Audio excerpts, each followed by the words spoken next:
The moment I found the first letter, I knew my marriage was built on a corpse that wasn't actually dead.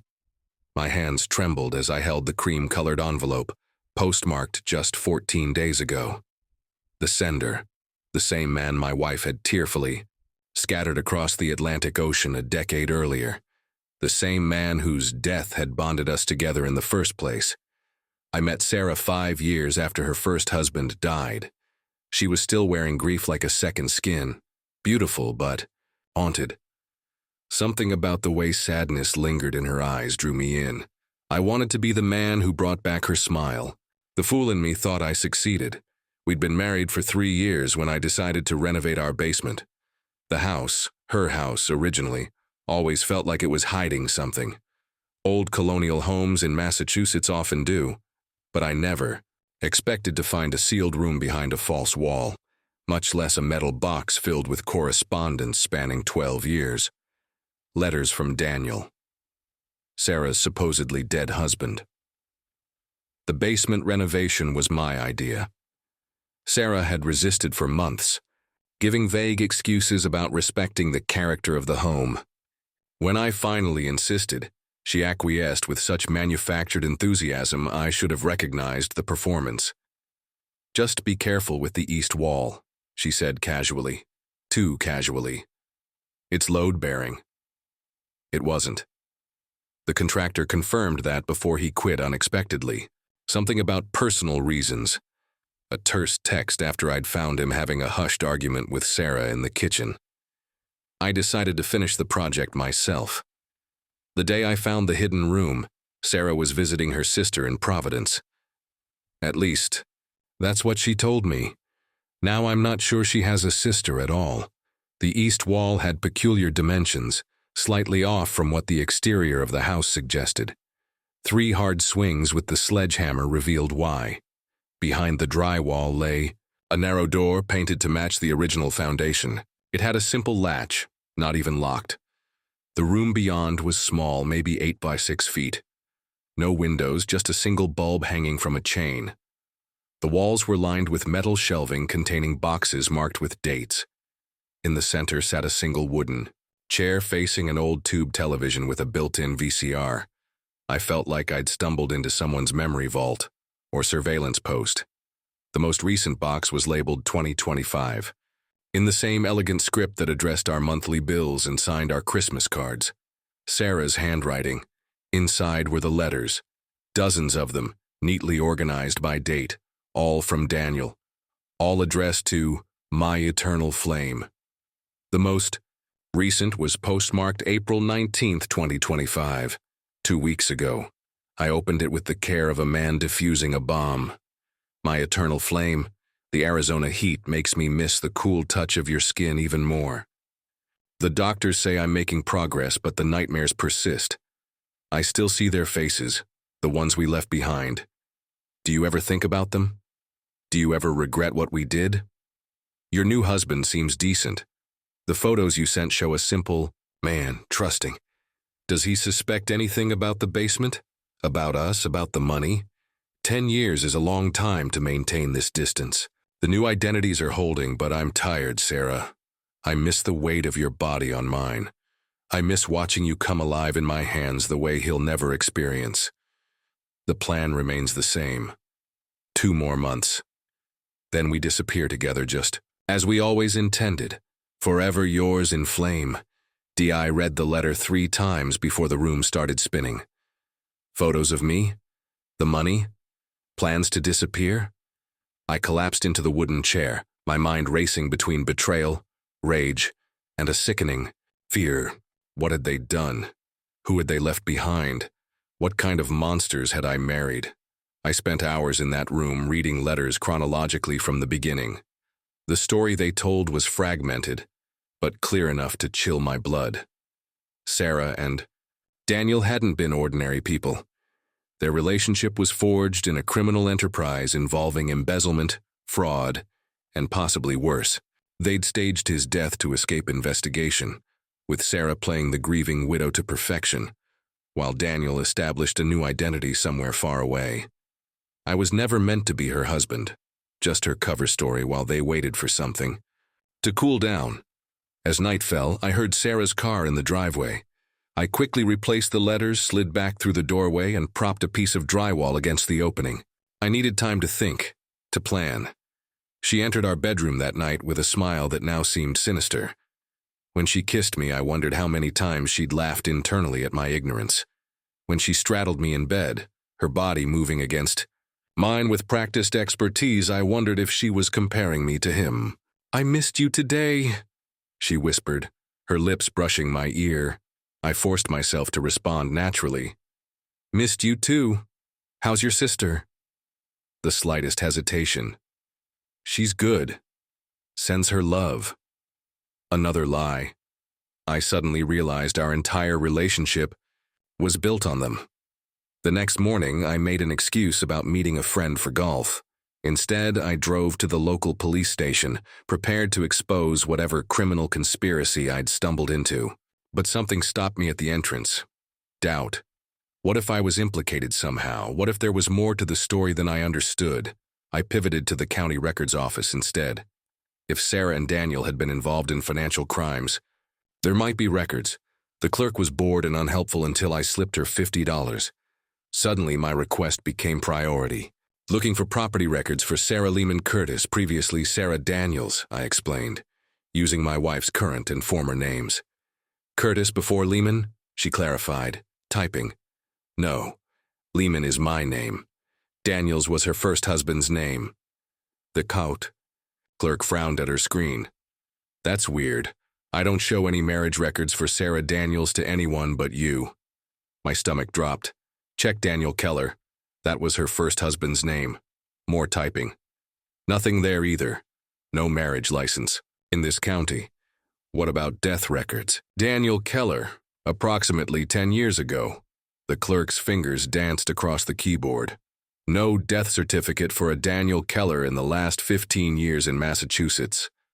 The floor seemed to tilt beneath me. "Can you check property records? For our address?" The results were even more disturbing. The house was purchased 20 years ago by a corporation named Eternal Flame Holdings. The corporate officers were listed as Daniel Keller and Sarah Weber, her maiden name, I presumed. The house had never changed hands. "Sir, are you okay? You look pale." I mumbled something and stumbled outside, gasping for air.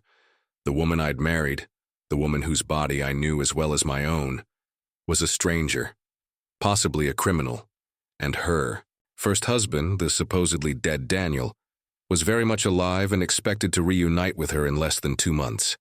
I needed proof beyond the letters. I needed to understand what I was dealing with before confronting Sarah. My next stop was the local newspaper's online archives, accessible through the library's computers. There was no obituary for Daniel Keller 10 years ago, no funeral announcement, no news story about a tragic death. It was as if he'd never existed at all. But searching Sarah's maiden name yielded results, disturbing ones. A news article from 12 years ago reported that Sarah Weber, along with her business partner Daniel Keller, was under investigation for a massive investment fraud scheme that had cost dozens of victims their life savings. The photo accompanying the article showed a younger Sarah, sharper, harder, standing beside a tall man with piercing eyes and a confident smile. The man who had been writing her love letters from Arizona for a decade. The man whose body was supposedly scattered over the Atlantic. The article mentioned that the investigation was ongoing. A follow-up piece 6 months later noted that both Weber and Keller had stopped cooperating with authorities and were believed to have fled the jurisdiction. Then, nothing. As if the story had been abandoned or buried. As I drove home, a new fear gripped me. If Sarah and Daniel had stolen money and disappeared, leaving their victims without justice, what else were they capable of? The basement room suddenly felt less like a secret communication hub and more like a potential crime scene. That night, I watched Sarah cook dinner, her movements graceful and assured, humming to herself as she chopped vegetables. Was this woman capable of violence? Had there been others before me, convenient covers who had outlived their usefulness? "You're staring," she said, smiling over her shoulder. "Just appreciating the view," I replied, forcing a smile. "Well, Appreciate it over. Here, and open this jar for me. I moved beside her, taking the jar of olives from her hand. Our fingers brushed, and I felt her intentionally let them linger on mine. She tilted her face up for a kiss, which I gave automatically. "Everything okay?" she asked, a flicker of concern crossing her features. "You seem distracted." "Just tired. Tough day on the course." Her eyes narrowed slightly. "Who did you play with again?" "A test. She was testing me." "Mike," I said, naming a friend she'd met several times. "He's still terrible, but at least he's consistent." She seemed satisfied. "How's the basement coming along?" The casual question landed like a hand grenade. "Slower than expected," I said, turning to pour myself a drink. "Found some weird structural issues that need addressing." "Oh, like what?" I could feel her eyes on my back, suddenly intense. "Nothing major. Just some unexpected framing choices by the previous owners." "Previous owners?" she repeated softly. Was that amusement in her voice? "Yes, they made some interesting decisions with this house." I turned to face her, bourbon in hand. "How much do you know about them?" "Not much," she said, returning to her chopping. The knife moved with practiced precision. It was a corporate sale. I never met the actual owners. Another lie, delivered without hesitation. That night I waited until Sarah's breathing deepened into sleep before slipping out of bed. I needed to know what was on those videotapes in the hidden room. The basement was dark and silent as I removed the drywall panel and entered the secret space. I selected a tape from the earliest box, labeled simply First. The VCR accepted it with a mechanical whir that seemed deafening in the night quiet. The screen flickered to life, showing a younger Sarah sitting at a desk looking directly into the camera. "Test recording February 10th, 2013, she said. "If you're watching this, Daniel, I've followed the protocol. The money is secure. I've established our cover identities. The plan is in motion." She paused, a slow smile spreading across her face. "Faking your death was easier than expected. The charter boat captain was expensive but discreet. The cremation paperwork is flawless. No one will ever look for a body that supposedly doesn't exist anymore." My skin crawled as I watched her methodically outline their escape plan, how they'd stolen nearly $7 million from their investment clients, how they'd created new identities, how they planned to reunite after a cooling-off period of at least 5 years. "Phase 2 requires a husband," she continued. "Someone respectable, gullible, and preferably financially secure. He'll provide additional legitimacy to my grieving widow status. When the time is right, we'll empty the accounts and disappear. Target date is tentatively set for 2025. I ejected the tape with trembling hands. 2025, this year. The 2 more months mentioned in Daniel's letter suddenly had new significance. I fast-forwarded through the years, sampling tapes at random. Each showed Sarah delivering progress reports, speaking directly to Daniel as if the camera was his eyes.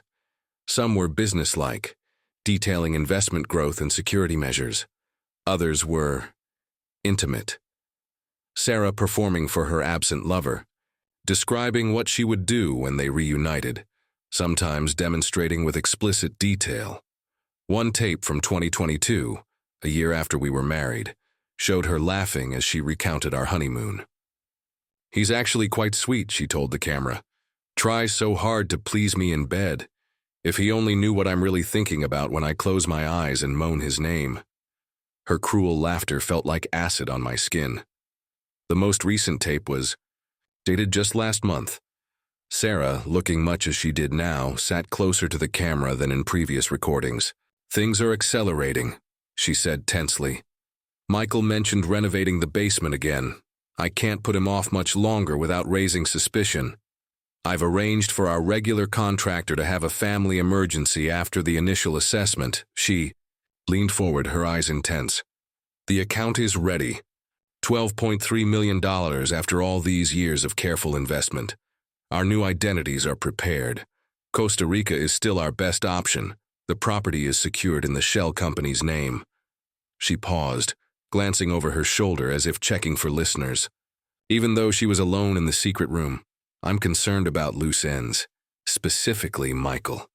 He knows too much about our day-to-day lives, our banking. He could potentially complicate our departure. My blood froze as I watched my wife coolly discuss my fate. I've been researching untraceable substances. Something that mimics a heart attack would be ideal, given his family history. Alternatively, a tragic accident might work, though that carries more investigative risk. She smiled. The same smile she gave me across the dinner table hours earlier. 2 more months, my love, then it's just us forever. The tape ended. I sat in stunned silence, the implications crashing over me in waves. My wife was planning to kill me as part of her escape with her not-dead first husband. I needed to get... But I also needed evidence. The tapes, the letters, they were my only proof of the conspiracy. If I went to the police empty-handed, it would be my word against hers. And Sarah was extraordinarily convincing.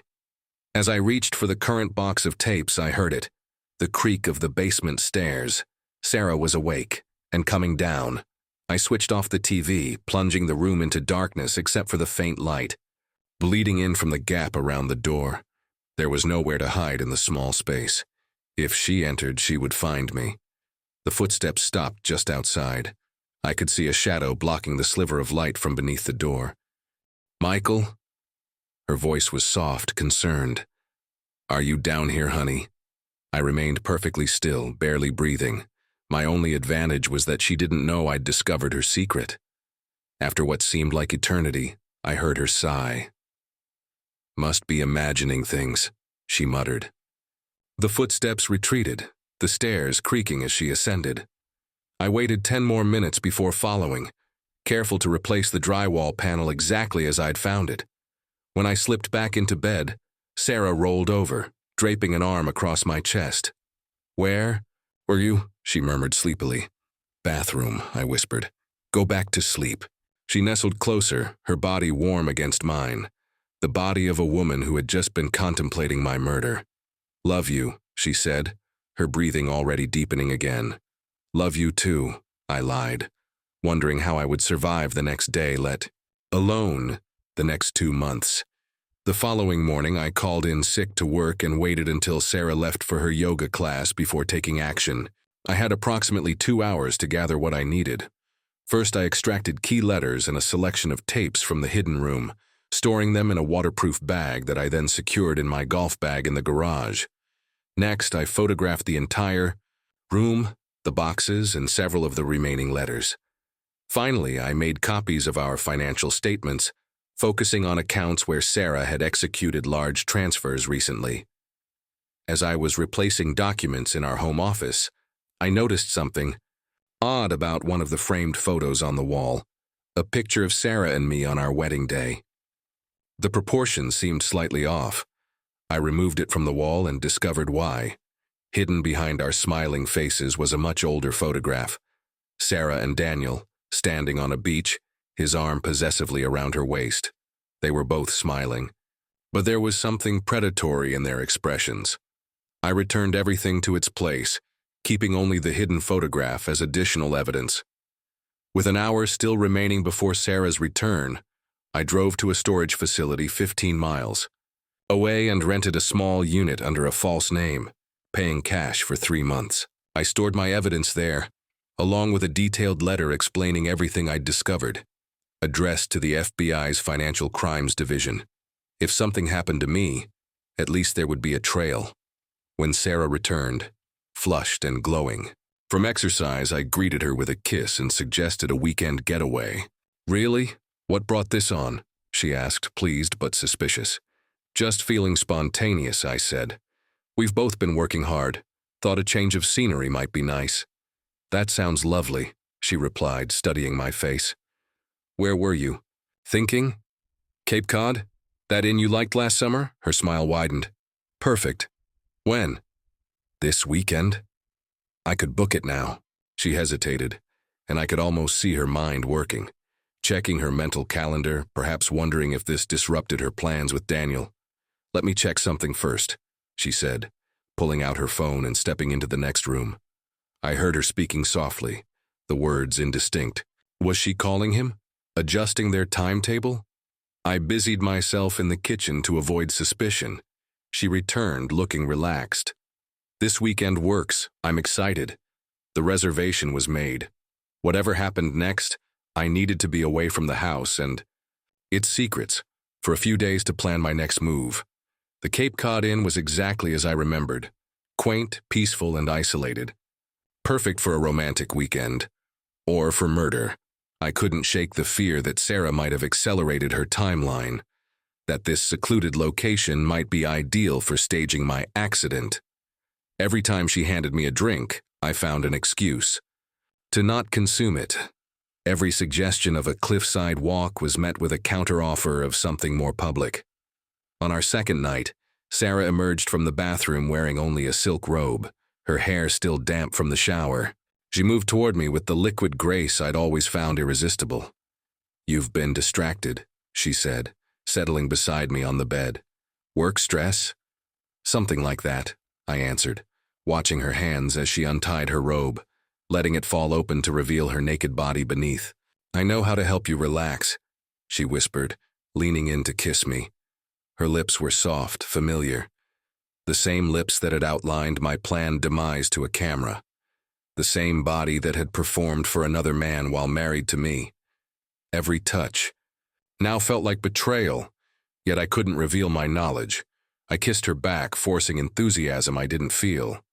When her hands moved lower, I gently stopped them. "Actually," I said, "I'm not feeling great. Might be coming down with something." Disappointment and suspicion flashed across her face before being replaced with concern. "Poor baby," she cooed. "Let me take care of you." She disappeared into the bathroom, returning with a glass of water and 2 pills. "Ibuprofen," she explained, offering them to me. I palmed the pills while pretending to swallow them and set the water aside. "Thanks. I'm sure I'll feel better after some sleep." She watched me too intently before nodding and retreating to her side of the bed. Within 30 minutes, she was asleep, or pretending to be. I lay awake all night listening to her breathing, wondering if she could hear the pounding of my heart.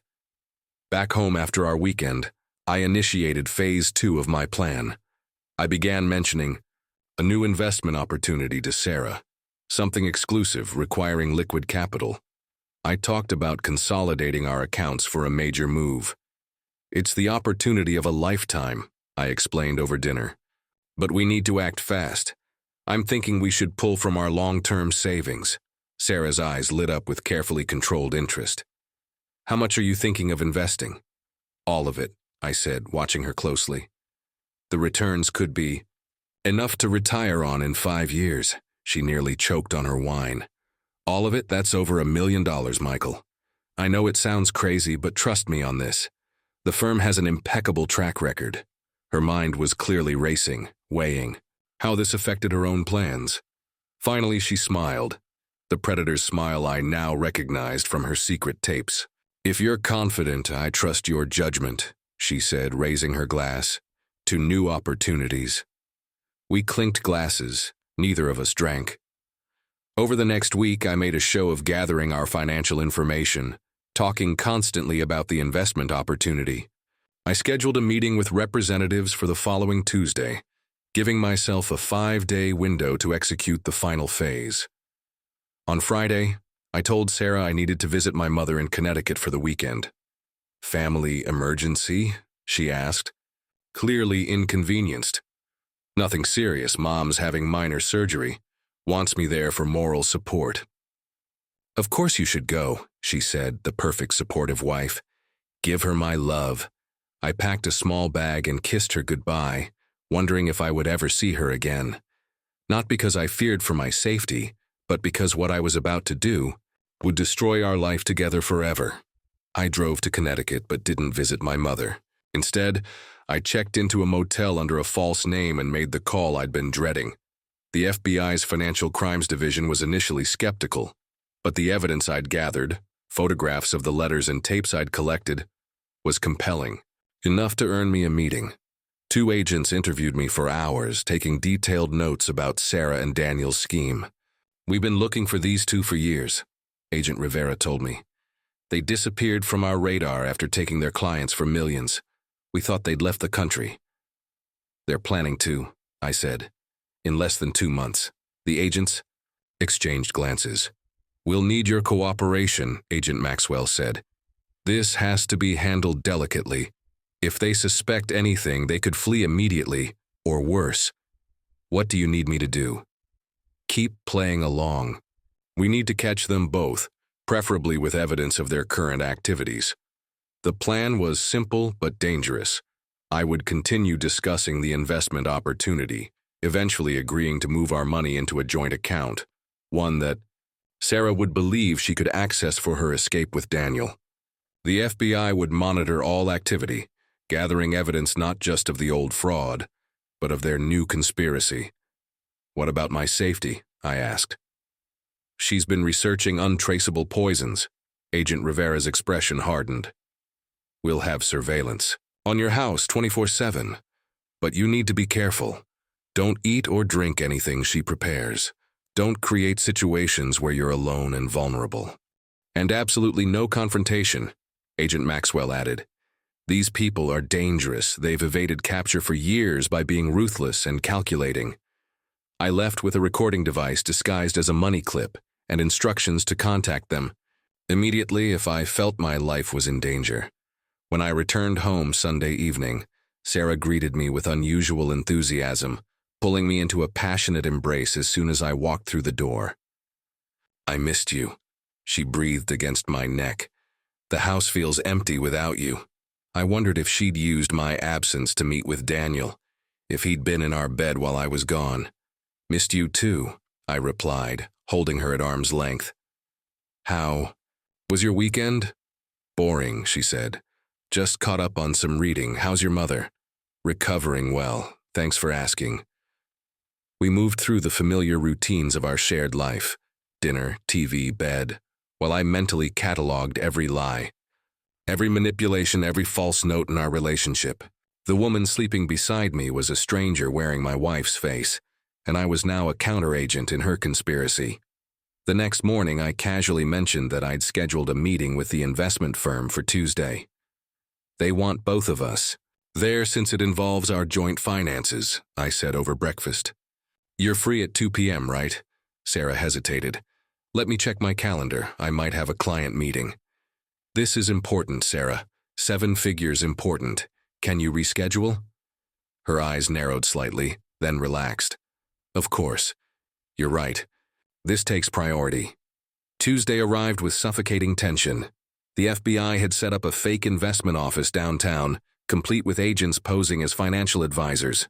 Their plan was to gather evidence of Sarah's intent to defraud me, which, combined with the historical evidence, would be enough for arrests. As we dressed that morning, Sarah was unusually attentive, insisting on making me a special breakfast. Smoothie? Protein, she explained, handing me the glass. Brain food for your big meeting. I pretended to drink it, then emptied it into a specimen bottle while she was upstairs. The FBI would later confirm it contained a near-lethal dose of digitalis, a heart attack-inducing compound that would have been difficult to detect in an autopsy. My wife had just tried to murder me. The meeting proceeded according to plan. Sarah was charming, engaged, asking all the right questions. When the investment advisor, actually Agent Maxwell, suggested consolidating our accounts into a new joint holding for the investment, she enthusiastically agreed. This all sounds perfect, she said, squeezing my hand affectionately. Michael has such good instincts about these things. We signed the preliminary paperwork, with Sarah paying particular attention to the access protocols for the new account. As we left, she was practically glowing with satisfaction. Let's celebrate, she suggested. Dinner at Antonio's tonight? I agreed, knowing that FBI agents would be at nearby tables, watching for any further attempts on my life. Dinner was surreal, my murderous wife ordering champagne, toasting our future, while discussing which of our assets to liquidate first. All while I wore a wire, recording her incriminating statements about account access and timing. I think we should move quickly, she said, her eyes bright with an excitement I now recognized as greed. Get everything transferred by the end of the month. That soon? I asked, pushing slightly. What's the rush? She reached for my hand across the table. I just have a good feeling about this opportunity. Why wait? 2 more weeks, her expression said. Just 2 more weeks until she and Daniel disappeared with everything I owned, leaving my body cooling in some carefully staged accident scene. You're right, I agreed. No time like the present. We clinked glasses again, this elaborate dance of mutual deception nearing its conclusion. The next day, Sarah accelerated her timeline. She called our bank, using my social security number and our shared password to initiate transfers into the new account. What she didn't know was that the FBI was monitoring every transaction, building their case with each move she made. That evening, she received a call that left her visibly shaken. "Everything okay?" I asked, watching her pale face as she ended the conversation. "Fine," she said quickly. "Just my sister, family drama, you know how it is." Another lie. I suspected she'd been speaking with Daniel, perhaps warning him that something felt wrong. The next morning, she announced she needed to visit her sister again, immediately. "It's an emergency," she insisted, already packing a small bag. I shouldn't be gone more than 2 days. My heart raced. She was running. Earlier than planned. I called Agent Rivera as soon as Sarah's car left the driveway. Within minutes, FBI vehicles were in pursuit, following at a discreet distance. Sarah didn't drive to Providence. She drove to a small private airfield outside Boston, where security cameras captured her meeting a tall man with silver-streaked dark hair, Daniel Keller, in the flesh. They were arrested attempting to board a private plane bound for Mexico, the first leg of their escape route to Costa Rica. In Sarah's purse were passports with new identities, account numbers for offshore banks, and a thumb drive containing all the video journals she'd recorded in our basement. She never saw me watching from the FBI vehicle as they led her away in handcuffs. Her face was a mask of cold fury, not a trace of the woman I thought I'd married. The investigation revealed the full scope of their crimes. Beyond the investment fraud that had launched their original disappearance, Sarah and Daniel had continued running smaller schemes throughout the decade of their separation. Using my legitimate business connections as cover, the basement room contained evidence of at least 3 other husbands before me, men who had mysteriously died of heart attacks or accidents after serving their purpose in Sarah and Daniel's elaborate fiction. I was to be the 4th. When I finally confronted Sarah in detention before her trial, she showed no remorse, no shame. Just cold calculation as she assessed whether I might still be manipulated. "It wasn't personal, Michael," she said, her hands folded calmly on the metal table between us. "You were kind, decent. In another life, maybe I could have loved you." "But you never did," I stated. Not a question, a small, almost pitying smile crossed her lips. "Love is for people who lack imagination. Daniel and I have something better, something you could never understand." "I understand perfectly," I replied. "You're both sociopaths." She laughed, the same laugh I'd heard on the tapes when she mocked my lovemaking. "Labels are so limiting. We're simply unburdened, free from the constraints that make ordinary people so predictable." I studied her face. Still beautiful, still capable of appearing warm and sincere when necessary. Was any of it real? Any moment in our 3 years together? Something flickered in her eyes, not guilt but perhaps recognition of a game well played. "There were moments," she admitted. "Brief ones. You're a good man, Michael. That's why you were perfect for the role." I stood to leave, having heard enough. "He'll never testify against me," she called after me. "Daniel and I have contingencies you can't imagine." She was wrong. Daniel Keller accepted a plea deal, turning state's evidence against Sarah in exchange for a reduced sentence. Their unbreakable bond shattered when self-preservation became the priority. Sarah Weber and Daniel Keller were sentenced to 30 years each for fraud, conspiracy, and attempted murder. The investigation into the deaths of Sarah's previous husbands continues, with exhumations ordered and toxicology tests pending.